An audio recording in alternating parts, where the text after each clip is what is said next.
Hello, everybody, and welcome to the LIBER Citizen Science Work Group and our very first webinar. We are really excited on behalf of the whole work group to have so many people here, 214 signed up, so we are absolutely thrilled about that. We'll do a little bit of housekeeping before we start with the program. Of course, today's subject, citizen science at universities, trend guidelines and recommendations. And it's really a glimpse into what this work group hopes to achieve for the next year and a half. Very briefly for introductions, I am your host today. My name is Thomas Kostet. I'm from the University of Southern Denmark, and I am a co-chair at the work group together with Tiberius Ignat, who is presenting afterwards. Also my very good colleague from SDU, Anne-Katrine Overgaard, which will presenting with me. We run the Citizen Science Network at SDU, and not at the very least, Simon Worthington, who works in Hanover, will wrap off our presentation. So very briefly before we start, please be aware that this webinar is being recorded, and all participants will receive a link to the recording later today. You will also find slides on Zenodo, where Tanya, our very capable host, are putting them. But please also, for GDPR and other things, we are recording this and it will be available online afterwards. What we will do before we start is that we have decided to do 3 rather brief presentations, 15-20 minutes, and then we will in the chat, and Tanya is monitoring that, we will do questions at the very end because of time management, and we hope that a lot of you will join in for the discussion later on. We really like to hear what you think about this. So on these words, we will begin the first presentation.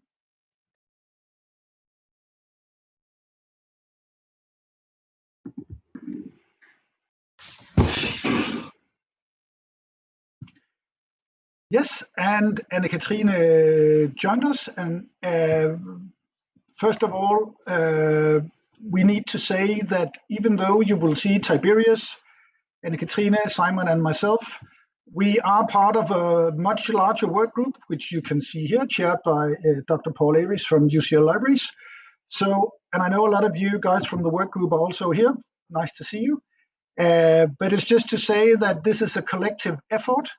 We have already have more people in recent days signing up for the work group, so we are very thrilled about that. And it's just to say that the LIBER work group, of course, are orientated against the LIBER roadmap to open science. We do have on our website and in our work 4 core areas that we work with. And we work with projects, staff development, partnerships and participation, building citizen science advocacy, and also Simon's contribution later today, creating a librarian's guide to citizen science. But also importantly, if some of you out there feels, oh, citizen science is like the most exciting topic and I would really like to be part of your work group, please write Mitja. You can see his info and email is on the list here. And Mitja will most certainly get back to you and make sure that we welcome everybody who wants to attend. So on that note, today's program, Anne-Katrine and I will start out. Afterwards, you will hear from Tiberius, who quite thrillingly will elaborate on his bespoke model, I know, on single point of contact. And in the end, a snapshot into the forthcoming work from the work group headed by Simon on Research Librarian's Guide to Citizen Science. Questions and answers in the end, and I think that would sort of be the housekeeping before we start. And I think we will introduce ourselves very briefly. I am Thomas Kostet, Deputy Library Director at the University of Southern Denmark.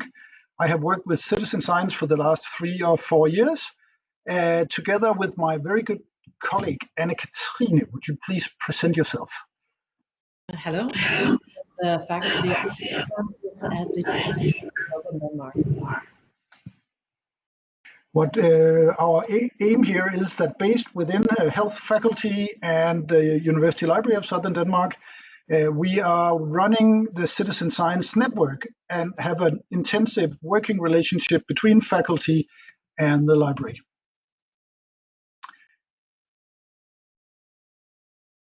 So the next 15 minutes or so, we will get a little bit into what is citizen science, what is the approach from SDU, some other approaches, some cases, and 2 trends that would lead into the next 2 presentations.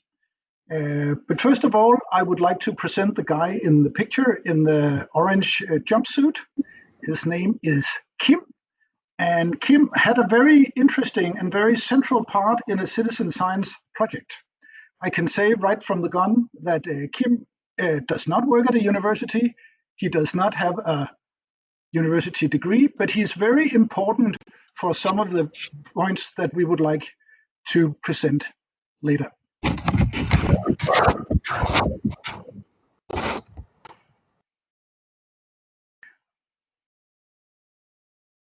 First of all, what is important to know is that citizen science, even though it is a movement, it's part of a much larger trend on open science.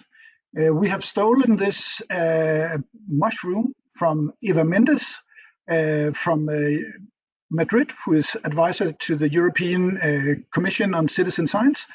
And what you will see is that the number of initiatives within open science, it could be open access, open peer review, it could be fair data, it could be a lot of things. All these things collectively, with the efforts of citizens, the outcome could be considered as citizen science and would lead to open science. And so citizen science refers to the general public engagement in scientific research activities when citizens actively contribute. And that is sort of the mode overall. We won't go into too many theoretical frameworks on citizen science, but Anne-Katrine would very much like to present just 2 of them as a baseline for where we are headed here. Yeah, Thomas and I use 2 models to explain our take on citizen science. And this one is by Golombek. The model shows 3 fundamental elements in citizen science, and that is the inclusion, contribution, and reciprocality. Inclusion and contributions are, of course, very important, but we believe that it is in reciprocality you can strike gold, because it is in dialogue that both the citizens and researchers can gain new insights and knowledge. And the other model is by Mukia Hackley from UCL. And this model shows different levels of participation, moving from citizens as censors to extreme citizen science, which is understood as a true and equal collaboration between citizens and researchers about a project. And it should be said that one level is not better than the other. It all depends on the project and the researchers. Our citizen science projects at SDU don't just fit one concept. It depends on the specific project, but we always try to have a focus on interaction and dialogue and feedback. Also, I think it's very important, Anne-Katrine, briefly, if I jump back, that we are in a library setting here, and the reciprocality thing that Anne-Katrine mentioned, for example, dissemination of scientific information to the public. We believe at SDU that libraries have a very, very core task in actually contributing there. So sorry for interrupting you, and we jump to the next slides. Yeah.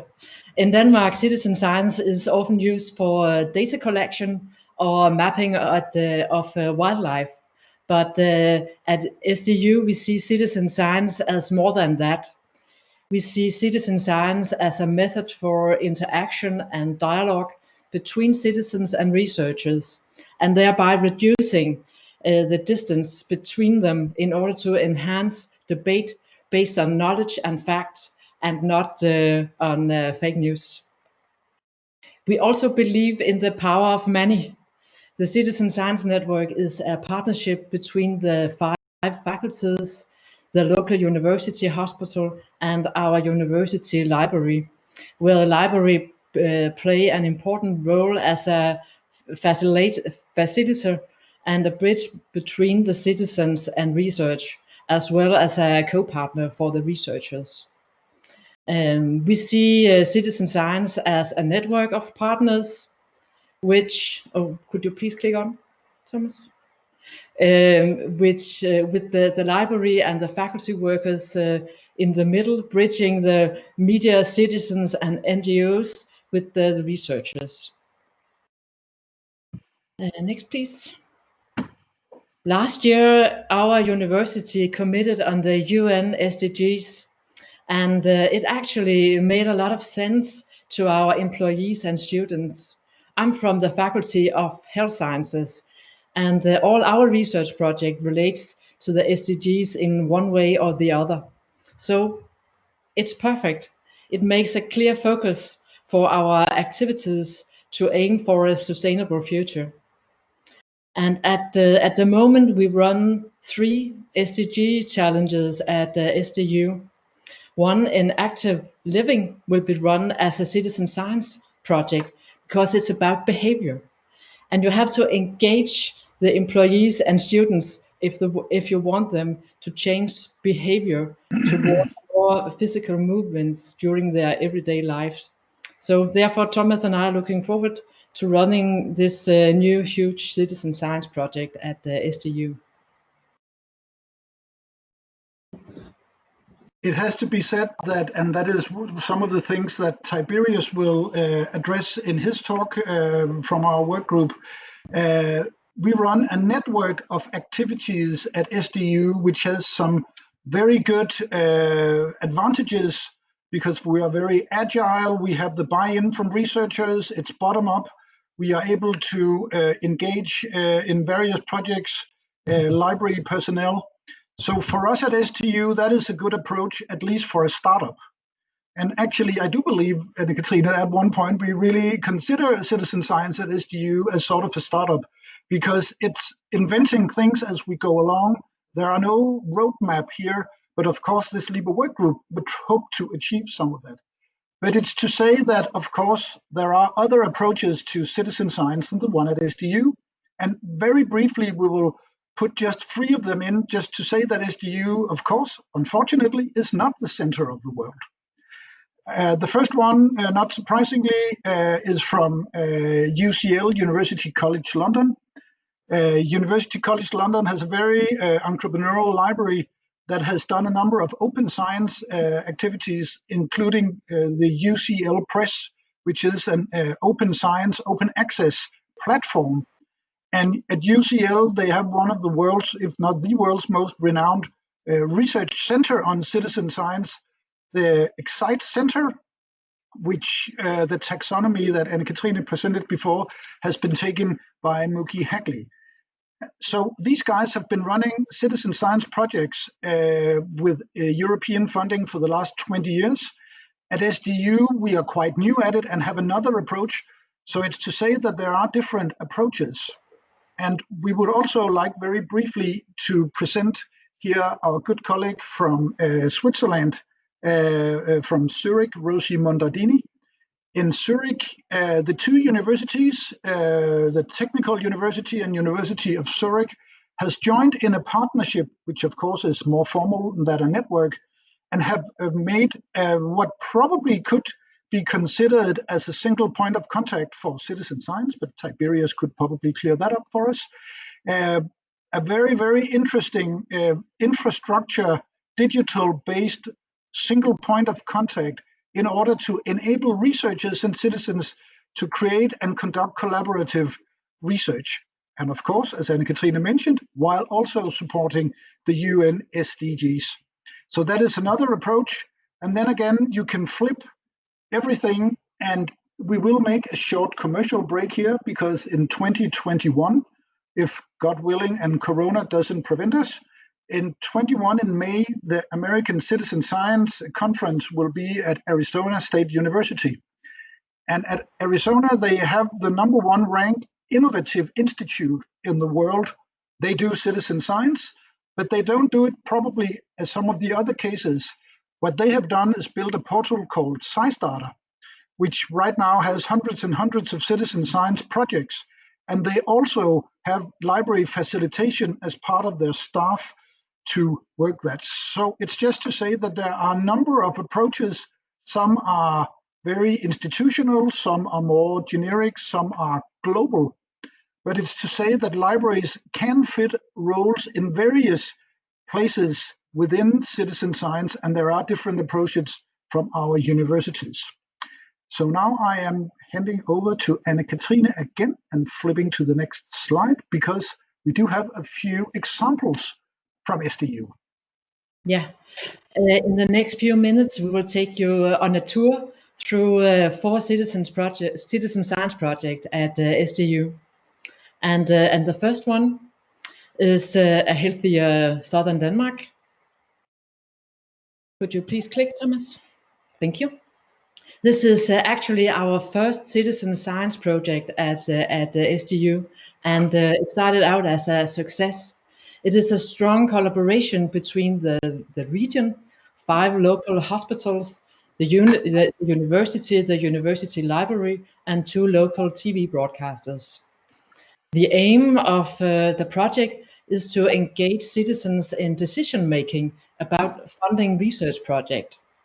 So for 10 days, the citizens learn about 5 different research projects presented in the TV and on the web, and then they vote for the project that they want to get funded.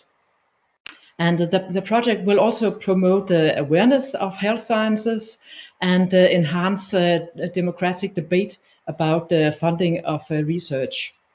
And the reach has been quite remarkable, as the project reached about 500,000 citizens in Denmark. And our total population in Denmark is less than 6 million.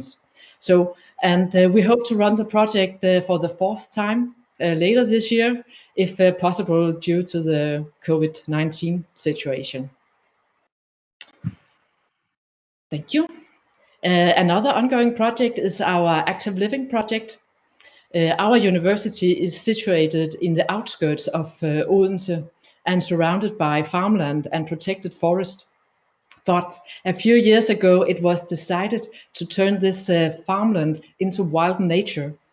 And therefore, we asked the employees, the students, and the local citizens what they want for the area in the near future. How should we plan the area if they should use it? And we got more than 1,000 inputs from workshops and meetings and surveys. And now we are in a process of funding the ideas from the citizens and develop the area as the citizens suggested, together with the researchers in Active Living.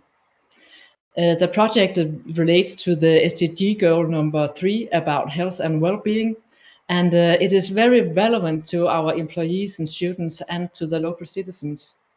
And our researchers see the project as one big active living lab, where they can have data and insights that otherwise would be difficult to get.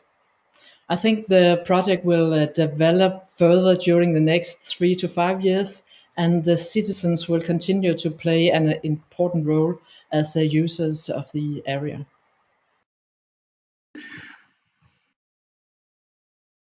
Also, we have at SDU what could probably be considered more traditional citizen science. And it's just to say that with the taxonomies that Anne-Katrine presented before, it's really just to say there is a baseline, there is a theoretical framework. Citizen science could be considered a science in itself, but many projects fit different categories of citizen science. So this one is called Marine Tracker, and again you can see our wonderful, beautiful island of Fyn. I can say our university is based, at least the head campus, right in the middle.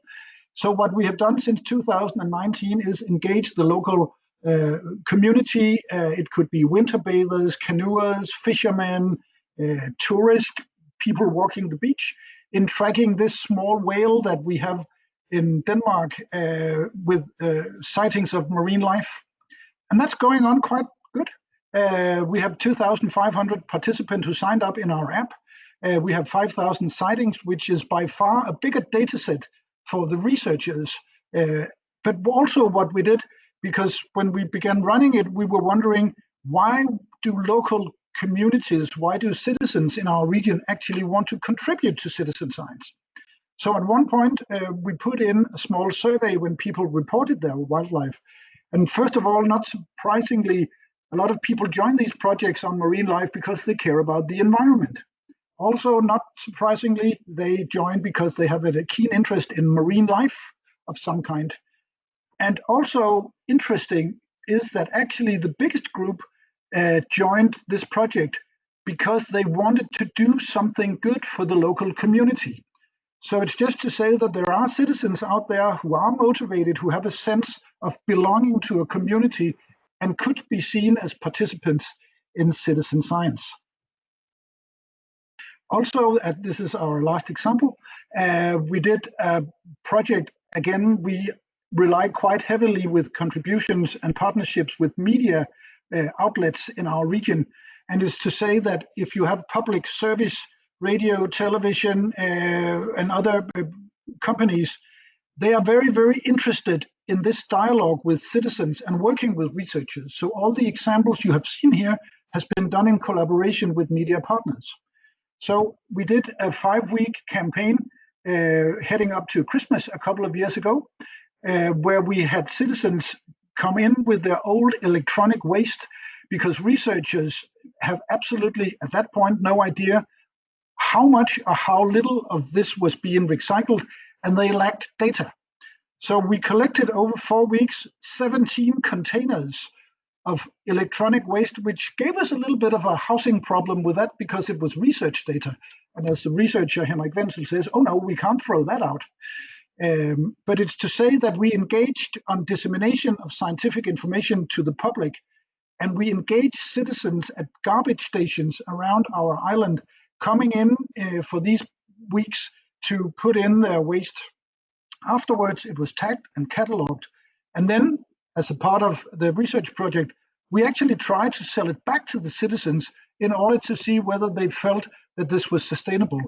And not surprisingly, they actually were able to do that. And Anne-Katrine ran a flea market at a garbage station just up to Christmas with, I think, 300 participants. And that is where you meet this guy again, Kim. And it's just to say that we work at universities, we work at university libraries. We are around some very smart people who thinks we have all seen the light. But a guy like Kim, who works 37 hours a week at this garbage station, was absolutely crucial for this project to succeed. Because when we went out to the field with our researchers, nobody came to put their things in. But he knew the local community, he knew the people who came in there on weekends, and he went out to talk to every single one of them in order to get them to go home to their basement, collect their stuff, and bring it in. And in the end, people like that, and I think that's a very good lesson for everybody working in citizen science, we need to do partnerships with people in order to succeed. And in the end, because we also had a media outlet here, we had a very, very broad reach, and we had a lot of people, almost 150,000 following this across platforms. In the end, before we wrap up in exactly 2 minutes, it's very paramount for us to say that there are 2 trends that we would like to alert you to if you are considering working with citizen science, or we could discuss in the Q&A afterwards. First of all, Horizon Europe is presenting its new call, which is probably running for the next decade. It has already been put out, but it will be sort of more visualized and more concrete in the fall. There should be a large number of opportunities for researchers, libraries, NGOs, and others working within research and innovation and citizen science. So from the LIBER work group, this is one of the reasons that we have joined this work group, is we want to serve as a hub for people who want to join these projects. So if you're working within citizen science, if you have researchers at your institutions who are working with citizen science, and you are thinking about joining a Horizon Europe call, please write Mitja or please join our work group. We have already together put in one application, we are working on others, and we really think LIBER and libraries across Europe could benefit from this. Also, the second trend that we would like to show you, a very new published article by Jala Golombek and others from 2020. And Katrine showed this taxonomy by Golombek on what is citizen science. And a very, very interesting things for libraries are if libraries can insert themselves in the value chain of citizen science and work with what is called science literacy, that you engage this the public, but it could also be public schools, it could be high schools, and try to do curriculum-based learning activities together with researchers in order to create more awareness about democracy, media, the environment. This is a very, very good opportunities for libraries to engage in citizen science. And of course, Tiberius will also cover this, but as I am from a library and have been working together with faculty and Anne-Katrine for the last 3 or 4 years, it's just to say there are a lot of things for libraries to do in citizen science. It could be a home of a single point of contact. Libraries are good at research support and public engagement. There's a platform for scientific literacy. We know about science communications and other things. And on that note, we will wrap up. Say thank you very much to LIBER for also doing the work group, and for Tanya right now to helping us. And we will take questions in the end. But Tanya, please, at this point, and Katrina and I would like to hand over to Tiberius.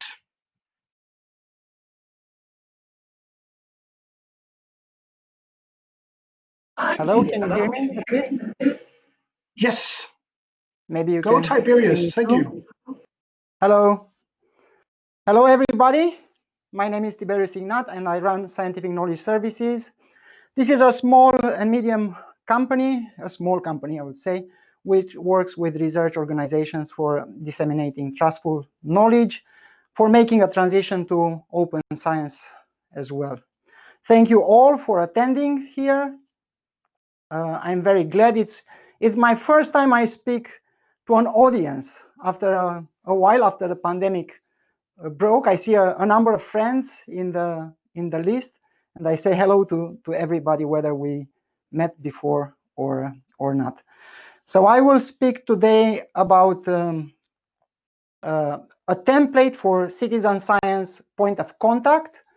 It will be great, first of all, to know that everybody is fine during this pandemic, and I hope that everyone suffered as little as possible or didn't suffer at all.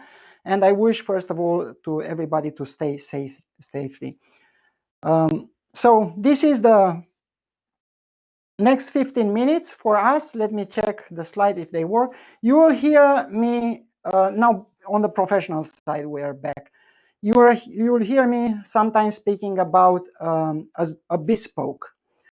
The bespoke is an acronym, and I will come back to that in a little while. The main purpose of this presentation is to set forth a template for citizen science for this single point of contact, a concept which was first introduced in 2016. So first of all, where this idea came from. The single point of contact for citizen science was first mentioned, at least up to my knowledge, my best knowledge, in a LERU paper from 2016, which is called Citizen Science at Universities, Trends, Guidelines, and Recommendations. This was published in 2016 in October. The main author was Daniel Willer, and He mentioned this citizen science point of contact as a recommendation for institutions. This advice paper in a whole provides even today some of the greatest guidelines for embedding citizen science in the life of universities, although it's 4 years old now. These kind of activities existed before and they were long known in universities, but mostly at laboratory level, as well in other institutions, not only universities. The novelty of this paper is the upscale that is proposing to have these activities from laboratory level, from department level, from project level to university level.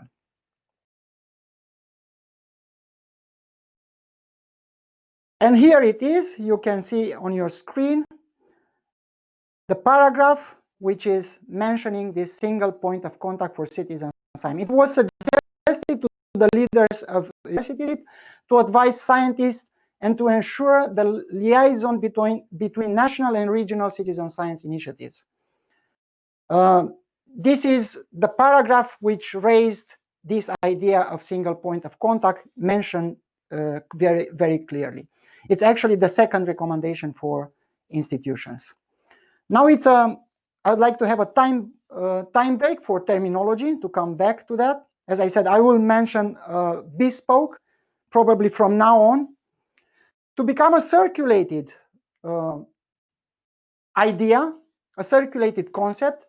I think it deserves a shorter name. It will be easier to be introduced in conversations, and we think that this is one detail, but very important. I wrote with Dr. Paul Aries, the Pro-Vice Provost of UCL, an article about embedding open science in European universities. It was published this year at UKSG Insights.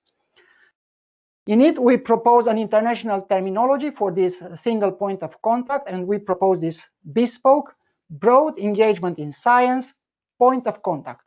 This is the acronym. And I think, as I said, this is just one small detail, but I think it will help turning this recommendation from 2016 into a practice. Now, since 2016, I repeat, we have this recommendation about creating a citizen science, a bespoke. It didn't become a practice. As far as we are aware, it didn't become a general practice. Citizen science remains a novel idea for university at the university level. Even the final report of OSPP, Open Science Policy Platform, and I see the chair, Eva Mendez, attending this, I salute her, attending this webinar, recognizes that for most research stakeholders, the progress in this area of citizen science is still in early stages of discussion. It is in the stage of planning and some initial implementations. I quote it. However, we picked this recommendation straight away in 2016 and we pushed it forward. How we did it? Through a series of events called Focus on Open Science. We organized 26 such chapters. One of them, it was in Denmark, via journal articles, conference presentations, including annual conferences like LIBER, like UKSG, as I mentioned, their publication venue, and even to EXAD, which is the European Citizen Science Association. I see a number of members participating here. In 2018, in master classes, I had one in Denmark, and in one-to-one conversations and consultancies. That's why I put a number of images on this slide to illustrate what kind of conversations we had about, not bespoke as terminology, but about this citizen science single point of contact. The bespoke, whether this terminology will be adopted or not, represents also one of the strategic directions of the LIBER Citizen Science Working Group. And you are most welcome to register to a panel which we'll organize on 24th of June during the LIBER first ever online conference. I just wait to see how is that going to be. Yeah, but how this bespoke would look like. So It could be probably a physical space like this, populated with humans, pandemic allows. I hope we'll pull ourselves through. Or it could be a digital-only space, a digital-only service at university and other institutions level. Or perhaps it could be something completely different, which pops up unexpectedly in the middle of nowhere. All these things are to be found. So we don't know exactly how it would look like in that respect. Physical, digital presence, and so on. That is to be determined. But we at Scientific Knowledge Services, we've been prototyping independently. We prototyped such concepts since 2017. When we first mentioned the roles for European research libraries, this is where we thought is good to be positioned. It's not an exclusive, an idea of exclusivity to research libraries. It could be in other departments, but we think they are well positioned. And we prototype. So we presented this first idea at the LIBER conference in Patras. That was in 2017, when the good time still rolled. People were meeting in conferences. And our prototype has 9 elements. I guess you are curious about this part of presentation mainly. So I wanted to have a little history here to see when this idea, where from this idea popped up and how it was picked and where it is now in its implementation phase. So the first element, I said we have 9 elements in our prototype. It's a platform on which we'll continuously build and update the institutional policy for citizen science, including, this is very important, a concordat of interest between involved stakeholders, like laboratories, PR offices, safety compliance offices, scholarly communication offices, data centers, training centers, and so on. The visible part of this platform will be a continuously updated report. That will be the visible part of it. But of course, there will be a lot of work on behind the scene. The next element next to this policy, it's a portal. It contains information about citizen science activities. So it's an activities portal. Such activities should be represented in a sort of portal at the organizational level. Doesn't mean not connecting them with international portals for citizen science activities. It could go also beyond that, not only at the university level or organization level, but also in your city, in your region, in specific domain of research where your institution is a leader. So an activities portal. The third element is represented by various frameworks for partnerships. As Thomas mentioned before, partnerships are extremely important. Actually, in Citizen Science Working Group at LIBER, I'm responsible for a strategic direction which is called partnerships. Such partnerships could take place between units and departments belonging to the same institution, or with third-party organizations. I think these are very important. Citizen science is a complex approach to research, and it very often requires partnerships. In order to happen effectively, it requires you as an organization to partner outside, and this is probably the main idea of citizen science, going out of a sort of silo, isolation, going out, first of all, of an ivory tower, if they still exist somewhere. An example of such partnership could be between a university and a museum, or maybe with a crowdsourcing platform. These kind of partnerships, and they represent, as a whole, all these partnerships, they represent an element of this bespoke. Further down, our next element is represented by a collection of templates for citizen science activities. Some examples are data sheets, protocols, training methods templates, training material templates, checklists, reports, evaluation forms, all sorts of templates like this. When we have a scientist interested to develop her or his research together with citizens, we want to facilitate this transformation from traditional way of doing science to citizen science, which is newer. We want to facilitate this, and we want to make available some templates, which of course could be adopted and changed here and there, fine-tuned here and there, but a collection of templates will be a very good kickoff. It is now demonstrated that the quality of citizen science data is highly dependent on the consistency of training programs. And you want that consistency to happen. Templates will help. And how easy, for example, is for citizens to follow the protocol, which means a certain way to design the protocol, right? So a collection of templates will certainly help. And I predict they will be also in high demand at institutions.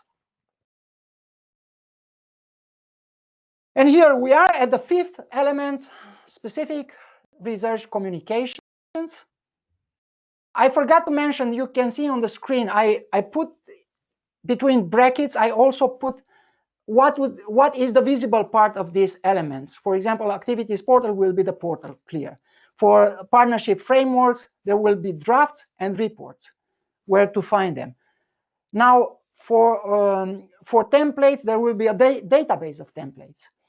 For scientific communication, for this part, it will be a communication lab or a dissemination tool or a combination of both.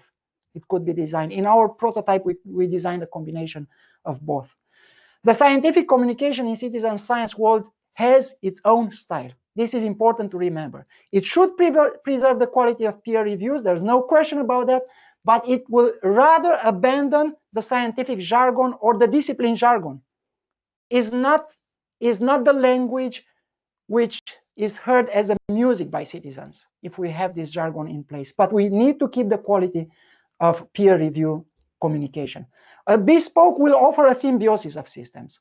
Not only will ignite, but will also facilitate this specific scholarly communication. This symbiotic element otherwise will be able to contribute to the promise of research impact beyond the academia, to increase the dissemination of research outputs, and this is very important, to stimulate, to enable the recruitment of citizens into citizen science projects, of volunteers. Now, our next element in this prototype is a connector.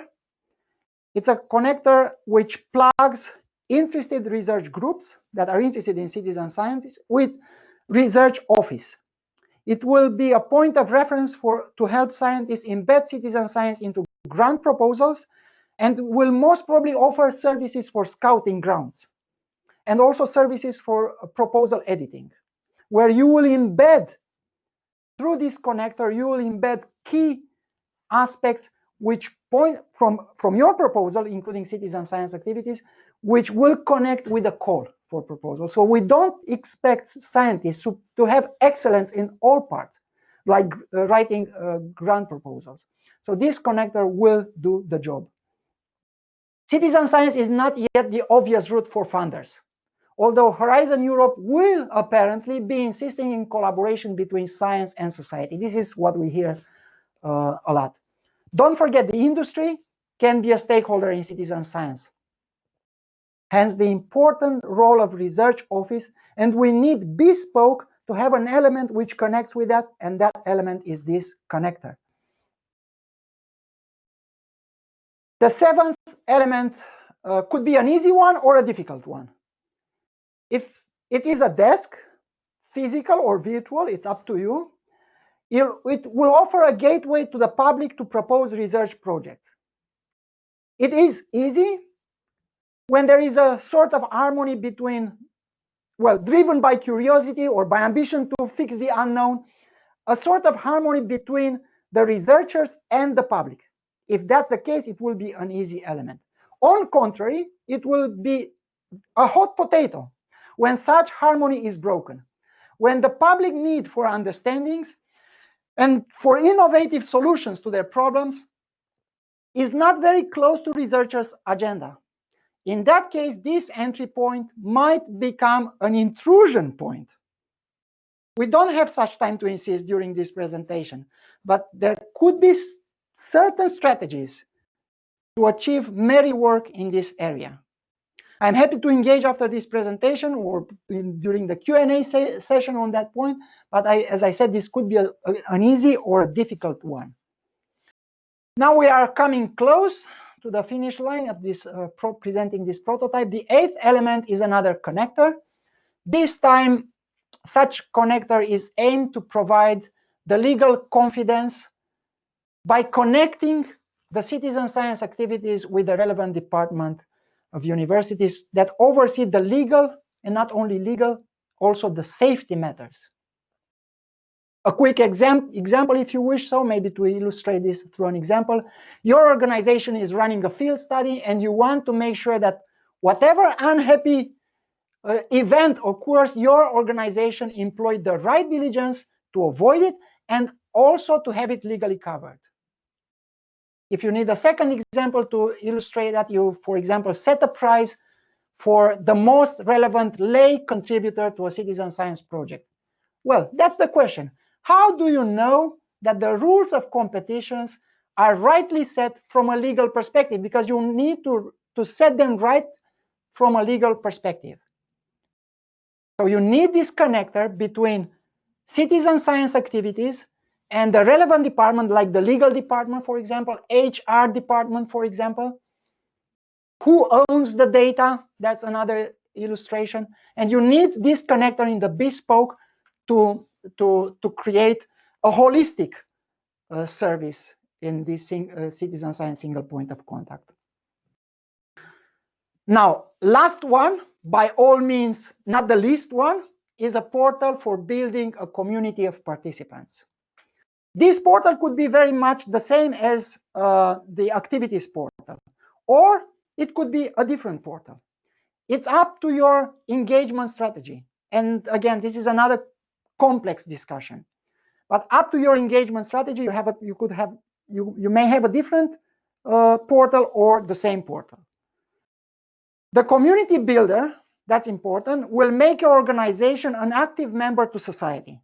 It will reward both researchers and scientists with an interactive space, a space for friendship. And it will facilitate also, very important, the recruitment and retention. And it will be a very important, a key element to combat the volunteer burnout, which exists in citizen science projects. This community builder is the right place for citizen science to make also a contribution to the effort against societal imbalances, like gender balances in participation, racism issues. We see the tip of this iceberg right now these days. So all sorts of imbalances. And this community portal will play a role to fight against these imbalances that exist today. Remember, this is very important. A community is neither created nor managed. A community is nurtured. So this community portal, part of a more complex bespoke, is so much important for the success of your research activities cross-organization, not in a lab, cross-organization. Even further, to accomplish the third mission of your institution. I hope many of your institutions, if you are part of a university, has a strategy for its third mission, the connection with the society. This portal and the communities that will nurture, hopefully, will help your organization better serve the society for which it exists. Your organization exists for this society. So these were the 9 elements. And I hope I was coherent in presenting them. Now, I also like to be consistent. And last year in Dublin at the LIBER conference, we worked with a group of LIBER members to identify which are the preferred areas of action for LIBER libraries in the citizen science world. Some of these participating in the workshop are now members of the LIBER Citizen Science Working Group. Here you see in this slide these areas which were identified as most suitable for action in citizen science from libraries' perspectives. It is a bridge to bridge science with the public. It's about building and supporting infrastructure. developing training and promote new skills, and run advocacy programs. So these were the areas which were identified as preferred areas of action for libraries in the citizen science world. And I would say, to an extent, even their expertise areas of libraries. Our bespoke prototype, which was presented in its sketch form, in its draft form, just enumerating the 9 elements, is following this area of preferences. As I said, to an extent, areas of expertise. We are confident that it could be developed. We can develop it in a tailored bespoke unit for organizations. So not all bespoke units will be the same in all organizations. They will be tailored, although we might have a template, and even more, maybe a network of these units. Embedding your expertise maybe is not the library the place for this bespoke, and there are other areas of preferences and expertise, and we are confident that we can embed that expertise. So through this, I hope we will be able to deliver the citizen science single point of contact, which was first mentioned in 2016. And I hope this will follow the important recommendation which is made by the League of European Research Universities. If time allows, Tanya, Thomas, do we still have 2-3 minutes? We are about to I will leave. illustrate with an example of strategy that embeds citizen science at institutional level, opening the possibility of establishing a virtual bespoke, and that is the UCL library services. And we notice that UCL name is coming up quite a number of times. So this strategy has been launched in 2019. UCL Library Services has identified key priorities for citizen science activities and plans to embed this in a pan-UCL program. Outreach activities to new communities should become embedded in the life of the library. This is part of the strategy. And citizen science is a new outreach activity where the citizens engage with researchers' agenda. So one of the key actions of this strategy is to create a virtual office for open science, and bespoke could be placed in that virtual office.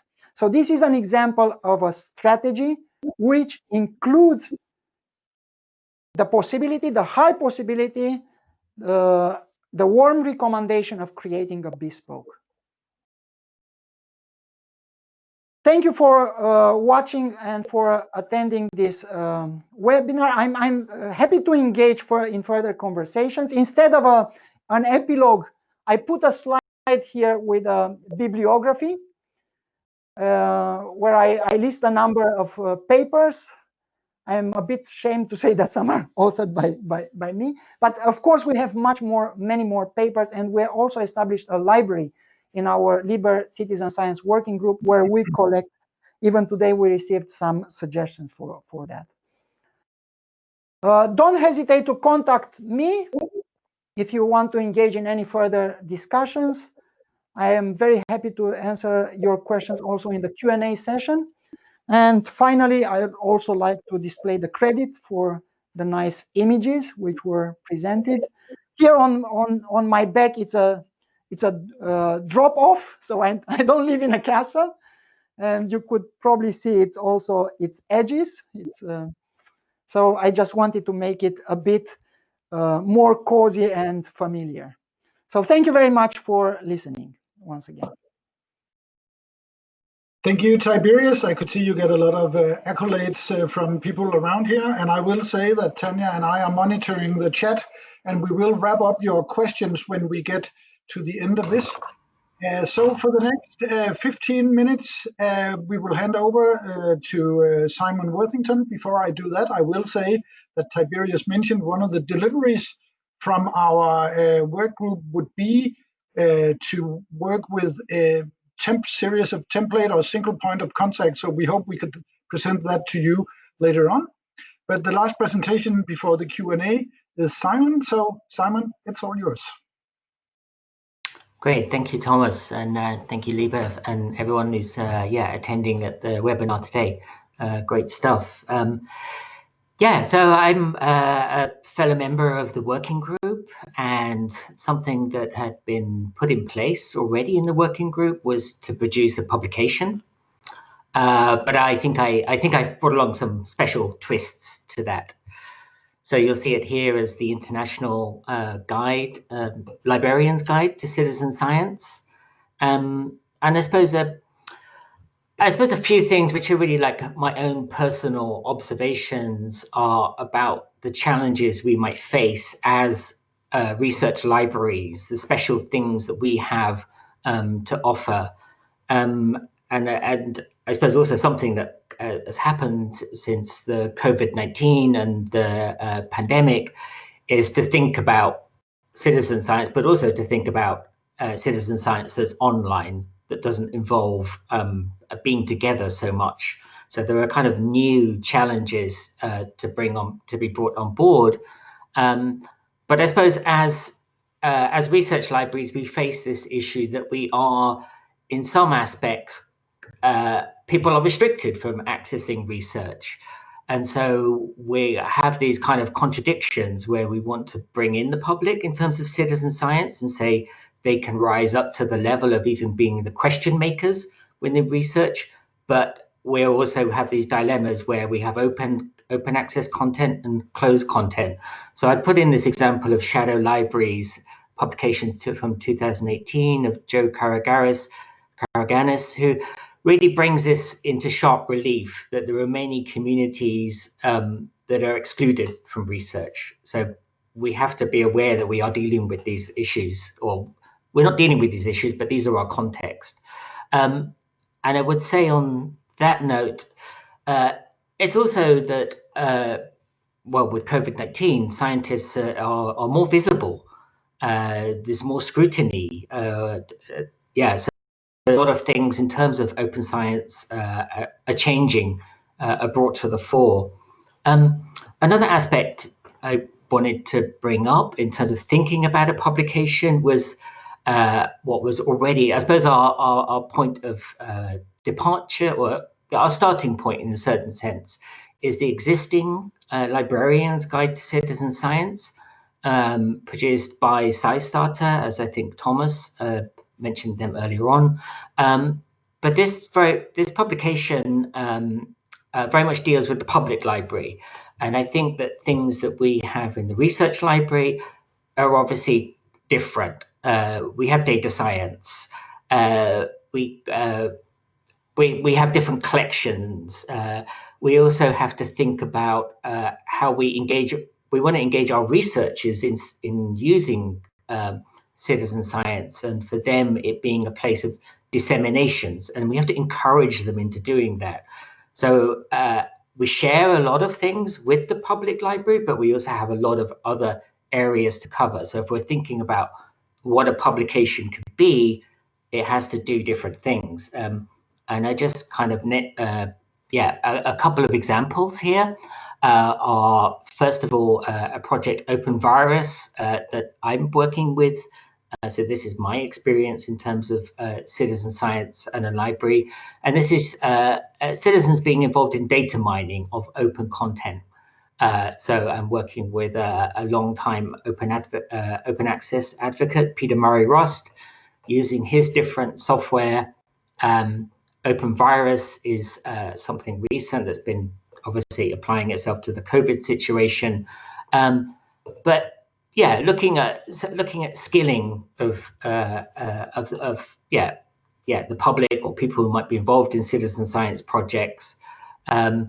Another thing is microsatellites and libraries that might deal in these subjects, which is obviously, as we know, our research libraries are very specialist. So this is from the Harvard Smithsonian Library, from Chief Librarian there, Dinah Quinn, who's started a project around how to make your own ground station for microsatellites. So kind of very different contexts. In terms of the publication, we this is a project, as you know, from the Citizen Science, the LIBER Citizen Science Working Group. We're only just starting on it. So this is really about, at the moment, moving from ideas to moving into a plan. We will, the COVID situation, yes, has knocked things off track a little bit, but we will be, I suppose the next steps are putting together the boards to manage such a publication in terms of reviewing, editorial, and of course this is something which, as I think as Thomas has mentioned, this is an invitation to the LIBER community to take part, to join, but we would look to have a first version or part of it in the beginning of 21, and then develop it further. And I suppose where I said things are special about it here, you can see I'm listing a bunch of things here at the top in terms of book sprints, multi-format, connected to MOOCs. This is what I'll go through in the next few slides. So yeah, in terms of those things about thinking about a different type of publication, not just your conventional book. First of all, is thinking about how to engage a community and what can be done online. And I think here I'm very much working in a model of borrowing from what's already been done in terms of methods and in terms of technologies. So the Turing Way is a really interesting example in terms of a community publication. It's not itself a citizen science project, but more about building a community of contributors, updating and maintaining a publication. The Turing Institute is a AI institute based in the UK, and they built this publication very successfully around fair data practice, and also you can see it's the methodology is to really acknowledge the contributors and it be very much an open, public-facing publication. And they also, technology-wise, use Jupyter notebooks, which are about having interactive publications. Sorry, just moving on. The other part is to use book sprints. So book sprints have been around for some time. I think maybe about 2005. Yeah, here I have it. 2005 was the first significant one called Wireless Networks in the Developing World. That's had 2 million downloads since it was made. And you can see that they do tend to be things which can be broken down into chunks, into modules. They're about instructional material usually. But in its core, it's about a kind of a goal-driven session. People have put together and said, in a day, 2 days, 3 days, hey, you've got to make this publication. And it's that incentive, it's that team working. I've put some examples here that I've personally been working on recently, and these have been specifically in the COVID-19 context. With the German public health system, we've been making books around crisis management. We're just bringing out one soon about the German tracking and tracing system in the public health system. And so, yeah, I suppose what I can say out is my experience in this accelerated recently. So yeah, community building, book sprints. Another part then is, because a guide is about looking to support libraries and support librarians. And the idea is that this is also made by libraries and made by librarians. Something that's been very successful in the library community is library carpentries. This is more around the skilling area, not publication making, but again, another kind of community model. And I think it's probably, well, there's a number of things that are successful about this. One, there's a quality level where you have to have been trained yourself and have qualified within the program that they have. So people are vetted and there's an investment by being part of something. But also they look to building up things which have a very modular approach to people's available time in their work context. So this can be library carpentries being run for library staff. It can be part of information literacy courses, or patrons of the library, other academics coming in. But I think what I would like to see is we do something that is where we make a guide, but the guide is also something that can be used in other learning contexts.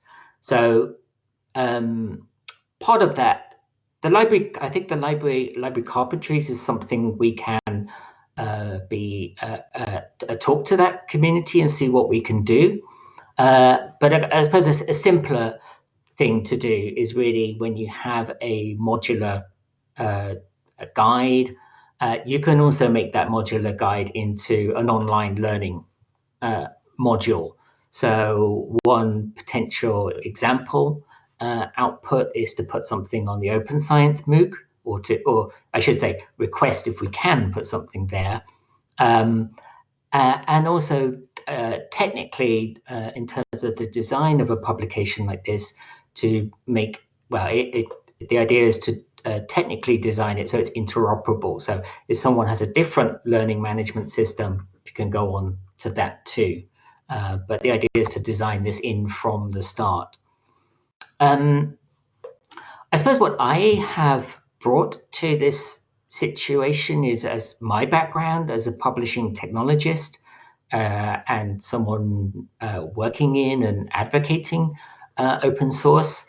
And these are the kinds of things which have enabled, I suppose, the current work I have done in the health area, but also I see being available for us to make use of. So like I pointed to the Turing Way book, that's an existing framework that we can make use of. We don't have to build that technology up from the ground. And what we've already seen in our own project with the health material is that we talk to other partners that have more expertise in learning management systems, and we can plug those things together. So at the core of this kind of technology approach is thinking about tool chains, pipelines, not single platforms, joining things together, and talking to other members in the open source community.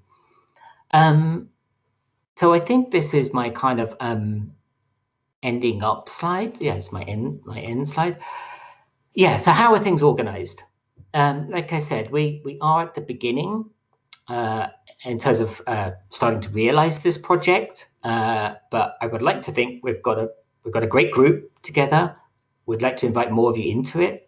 And yeah, our next stages are building up these groups in terms of review, editorial production, and yeah, start getting into more concrete plans about what can be released and how to release it.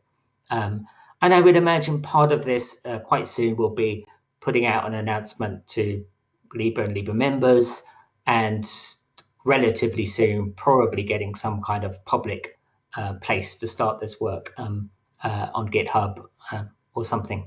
So I would think that that is kind of the book in a nutshell. Yes, thank you. Thank you, Simon. As we invite Tiberius and Anne-Katrine in for the Q&A, I think it's visible and very, very clear for everybody that citizen science at libraries in Europe is not a work in itself. We rest on the shoulders of giants that have been here and done things before us. And we very much encourage, as Tiberius said, we are really, with this work group in LIBER, looking for a partnership across libraries with research organizations, but also within libraries in this work. So this is a reach out to all of you. If you feel our work is interesting, please join us. Please, let's make some kind of partnerships. So we have around 20 minutes for the Q&A, and we get all kinds of questions that I will try to filter out. But the first one that came up, and first one is always close to my heart, and I think it's probably a question for you, Simon. Can you presenters suggest relevant activities linked to Wikimedia, Carla asks, and you are probably suited to answer that one. I mean, obviously, you do have the Wikipedian in Residency program, which runs in quite a different number of countries, I would imagine. And this can be very good about, getting it. They come as experienced Wikipedians, and they can be the people that can help you facilitate a program. And I think the Wikimedia Foundation will support you in doing that. My experience of that has been in the GLAM sector, where they might come into Poetry Society, an opera house, all kinds of things, and help them figure out how their staff and people can use it. My other area of using Wikimedia, and I think is interesting for maybe how you can make things visible, is Wikidata. So this is how you can, it's another aspect of I suppose, the Wikimedia tools. Thank you.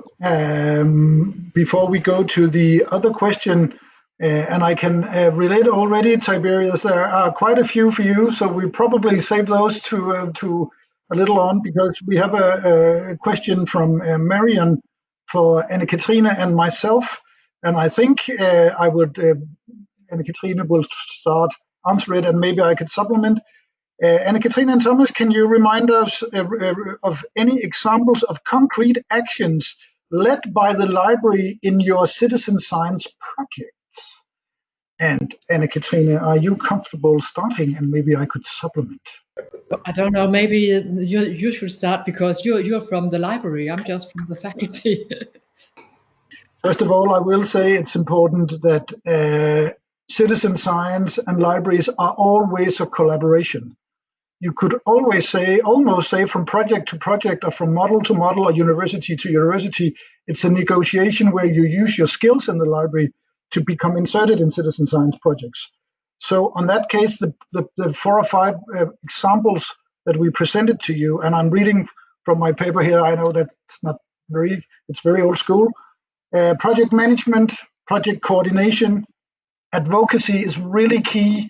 Also in the bespoke model that Tiberius mentioned, the recruitment, retainment, and also communication to citizens could be and is for us a core role in citizen science. Citizens don't show up by themselves, and a lot of researchers, although they are very, very skilled at a number of levels, at least if they're new to citizen science, they underestimate the time and effort need to put in to organize these projects. At the library, we also do events, communication, scientific communication. We do mediation.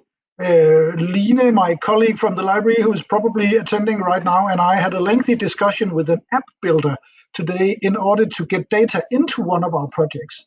So it's just to say, from what you have heard here, we have a number of things, and we have not even mentioned now building and nurturing the partnerships within organization and with external partners.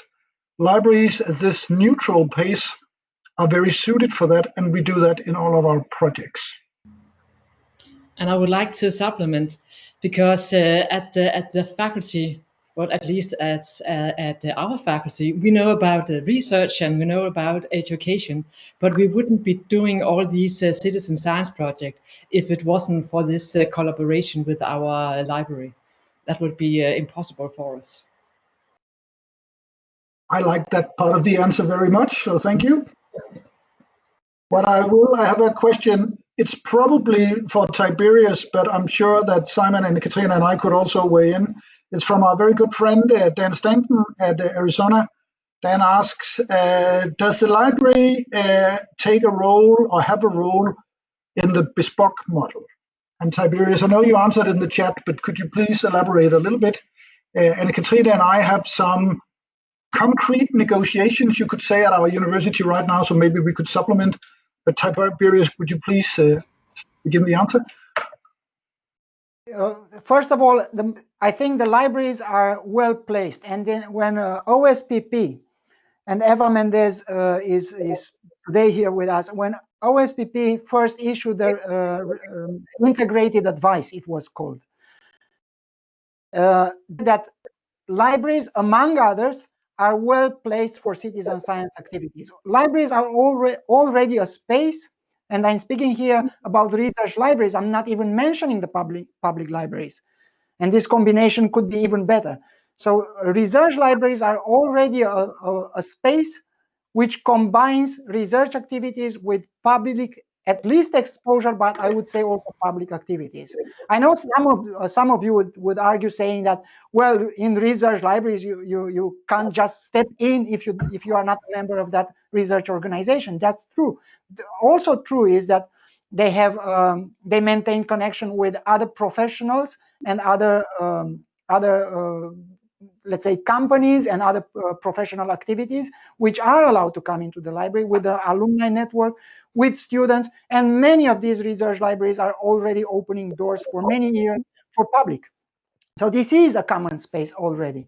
So from this perspective, at least, they are well placed. But this is not an exclusive right for libraries, the bespoke. To accommodate the bespoke, to build the bespoke, library could also play a role, as Dan is suggesting, in making sure the compliance, or making sure that all these elements and many others are employed in this bespoke if it's placed in another department. It's not an exclusive role, but libraries are well placed for that. Libraries are dealing with artifacts and knowledge, and this bespoke and the citizen science as a whole activity, finding new knowledge, but also connecting communities, nurturing communities around new knowledge and the interpretation. Finding knowledge is not the only thing. Giving meaning to that knowledge is probably more important than finding the new knowledge. We have a lot of knowledge for which we didn't give meanings. And libraries, again, are well situated with their by design of dealing with knowledge, are well situated for running such a bespoke. But again, it's not an exclusive place for bespoke libraries. I would like to see libraries stepping in, but if they don't, I think other departments will do it. I think it's fairly easy for myself, coming from a library background, that I of course think that the library is suited for that. But I would really like to hand over to Anne-Katrine, because Anne-Katrine, you collaborate with libraries and you have been well versed in traveling around, visiting libraries around Europe. And I'm curious on your perspective on the right library in this setting and what your experience is. You need to put on your microphone.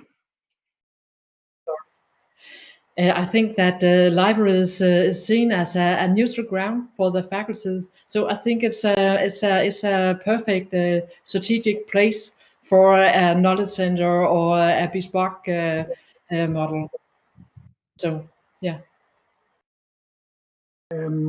Also, a question for you, Tiberius, perhaps, and I could see that it's already been addressed in the chat, but Paul, which happened to be Paul Erich, who is chairing our group, is asking, are there any examples of bespoke models have been implemented in Europe? And I could see that. Well, as Rosie is mentioning, and I salute her as well, is mentioning there is, it could be considered such a single point of contact, whether named bespoke, I doubt it's named so, in Zurich. And I think that is already a model that could be looked at. There are not many, as I said, although in certain circles we think that citizen science is popular and became popular, as is now in a full steam ahead. The OSPP report is right saying that it's not. This is what we as a community around citizen science is considering, but it's not. Therefore, we should not be surprised saying that bespoke or single citizen science point of contacts are not a routine yet. I wish it will be in 3-5 times from now on. I wish they will start this summer to pop up. But I don't want to be overconfident. I think we should see the brutal fact, and the brutal fact is rather this one. There are not many. But Rosie, and thank you for putting it in the chat, is right saying that that could be considered at this moment such a model.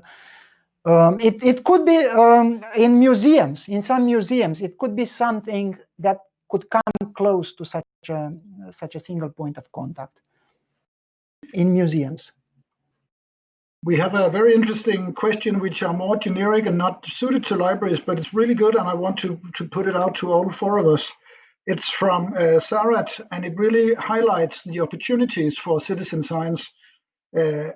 How can citizen science attract citizens to participate in research in countries, especially low-income countries, where citizens are much more bothered about basic survival? And I think that is a really excellent question, and I would put it to myself to probably begin to answer it, and you guys can maybe elaborate a little bit. And Sarah, I think there are two answers to this. The first one is very, very broad. First of all, citizen science is meant to be global. The citizen science movement and the UN SDGs, which have, at least our university has been committed to, is seen as not a project for America or Asia or Europe or Africa, but also committed to what is sometimes called the global south.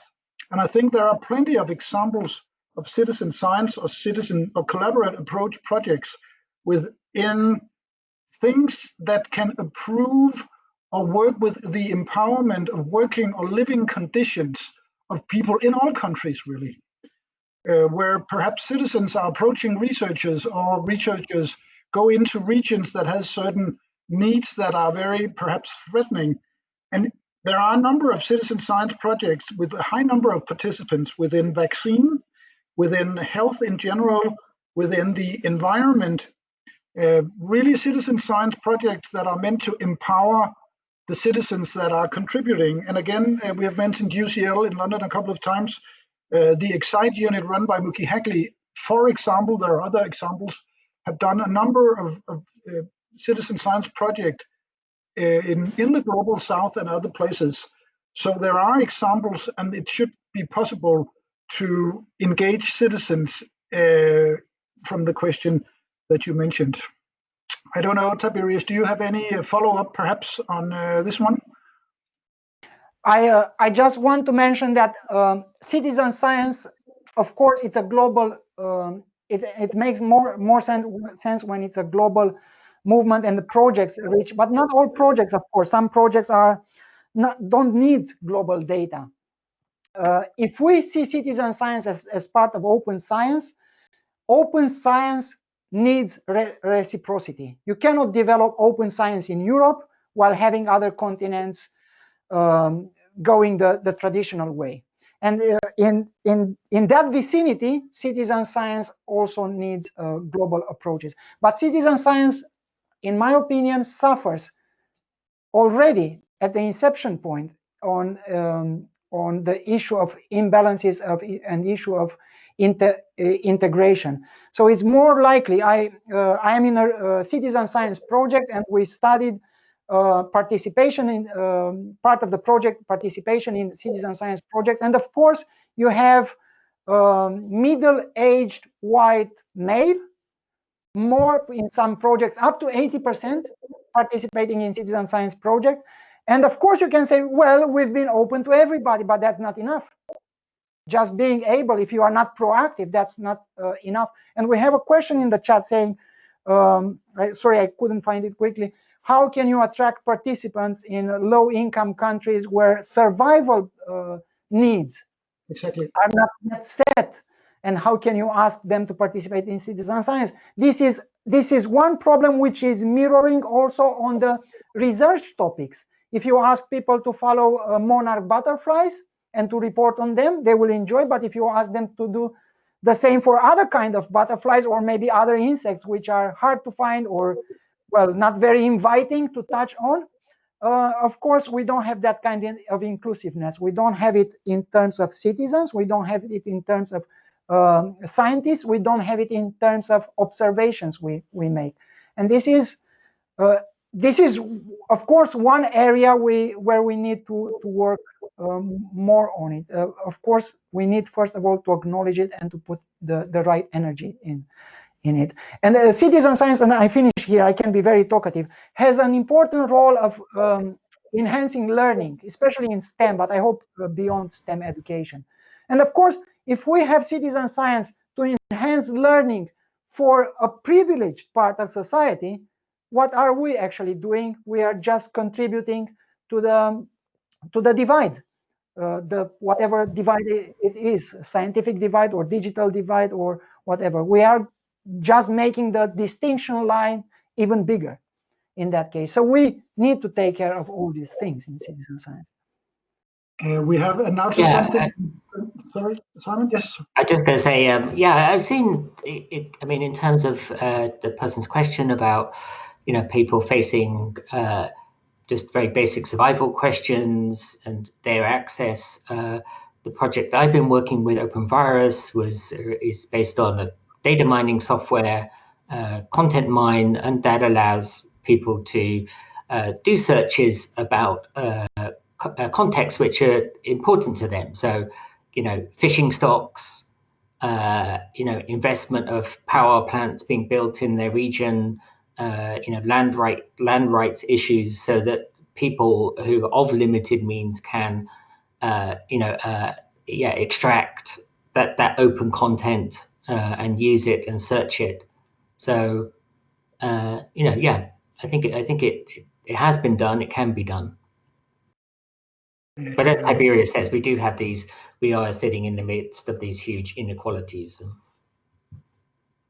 There is an interesting question from Kent Skov, which happens to be a friend of mine, but that is not why I address it. Kent is asking, can you add up to any local central public libraries as cooperators or point of contacts in citizen science? And thank you for that question, Kent, because I can see our good collaborator, Giuseppe Viciello, is also here in the webinar. And we would like to make a short commercial break, because on 23rd June at 10 o'clock, IBLIDA and LIBER, which is some of the guys here present, we host a online webinar on exactly those topics. And I would really invite you and all our good friends from the public libraries and IBLIDA to attend there.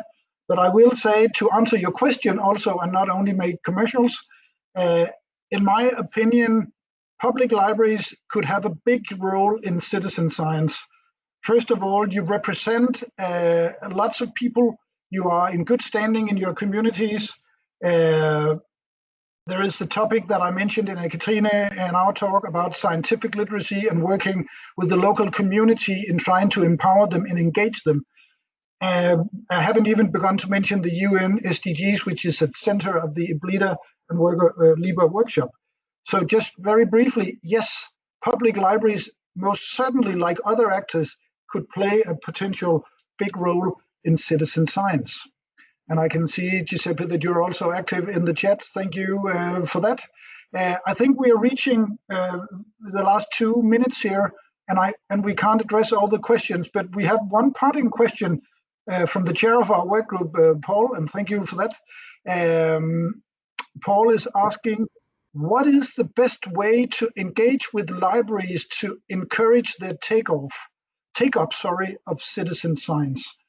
And maybe, Tiberius, if you would be the first to go, and then we will slowly wrap this up because we are approaching our deadline.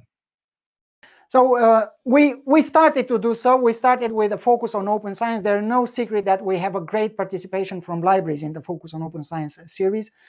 It has been circulated. We also had this presentation at EXA conference in 2018, where we invited, there were no many libraries there, but we invited citizen science, the community that already exists, to think about engaging with libraries in that sense.